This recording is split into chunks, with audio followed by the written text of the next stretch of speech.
26 April 2003 کو ایرن روسٹن نامی شخص بلو جون کینین یوٹا کو دریافت کرنے نکلا۔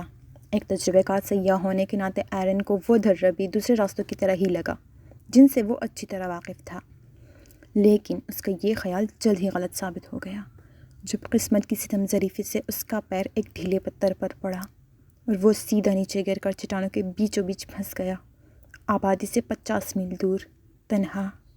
روسٹن کا یہ سفر تب شروع ہوا جب وہ واقعے سے ایک دن پہلے 25 اپریل کو کینین لینڈ کے نیشنل پارک پہنچا۔ وہ ایک دن پہلے ہی آیا تاکہ وہاں کی گاڑیوں کو ایکسپلور کر سکے۔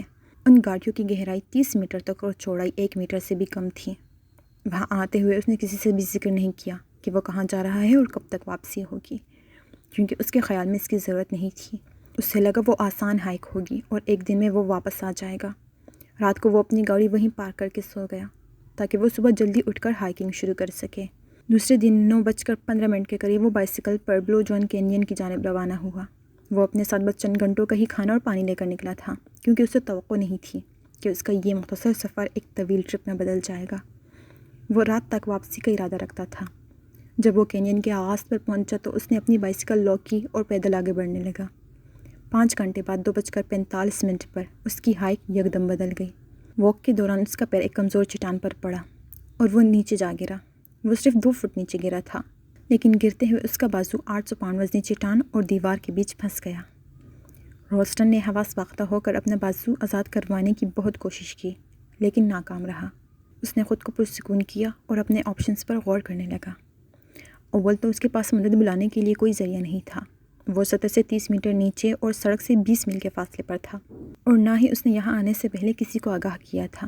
لوگوں کو اس کی گمشدگی نوٹس کرنے میں کئی دن لگ جاتے، سو روسٹن نے پوری توجہ اس وقت تک زندہ رہنے پر لگا دی جب تک کوئی اسے ڈھونڈ نہ لے۔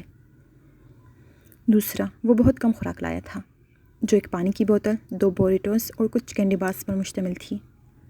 تیسرا، سب سے بڑا مسئلہ اس کا بازو آزاد کروانا تھا، جس کے صرف 3 راستے تھے۔ یا تو وہ اس چاقو سے جو اس کی جیب میں تھا چٹان کو گھس کر آزاد کرواتا، یا اس 800 پاؤنڈ وزنی چٹان کو گھسکا کر راہ بناتا، یا اپنا ہاتھ ہی کاٹ لیتا۔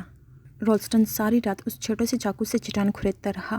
15 گھنٹے گزرنے کے بعد اسے احساس ہوا کہ اس طرح سے وہ چٹان نہیں کاٹ سکتا، اس لیے اس نے اپنی توجہ دوسرے آپشن کی جانب کر دی۔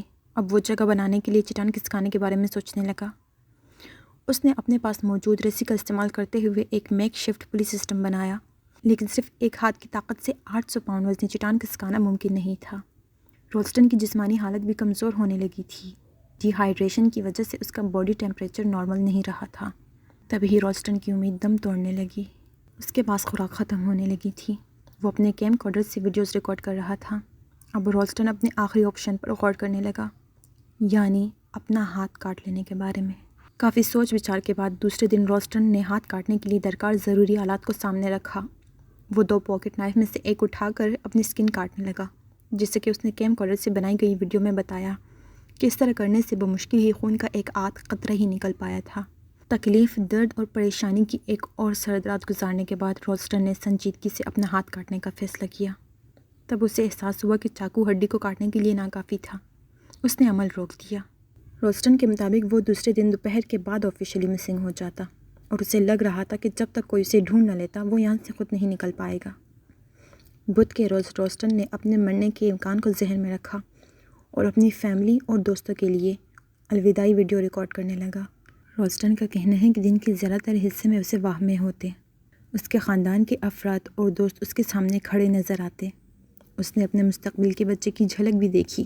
جمعرات کے دن روسٹن کو اس کینین میں گرے 5 روز گزر چکے تھے، اور پانی کی قلت کی وجہ سے وہ اپنے یورین پینے پر مجبور ہو گیا تھا۔ اس نے پھر وہاں سے نکلنے کے بارے میں سوچنا شروع کر دیا، اور اسے احساس ہوا کہ اپنے ہاتھ کی ہڈی کاٹنے کے لیے اسے اس چاقو کی ضرورت نہیں تھی۔ وہ اس چٹان کی پوزیشن کو استعمال کرتے ہوئے ہڈی کو توڑ کر باقی بازو کاٹ سکتا تھا۔ روسٹن کو اسے کرنے میں 1 گھنٹہ لگا۔ آخر کار اپنا ہاتھ کاٹ لینے کے بعد روسٹن نے دیوار سے ٹیک لگائی۔ یہ ایک شاندار لمحہ تھا۔ روسٹن نے اسے ایک نئے جنم کے طور پر بیان کیا۔ روسٹن آزاد ہو چکا تھا۔ اب اسے اپنے ہاتھ سے بہتے خون کے ساتھ کینین سے نکل کر اپنی گاڑی تک پہنچنے کے لیے تقریباً 8 میل دور واک کر کے جانا تھا۔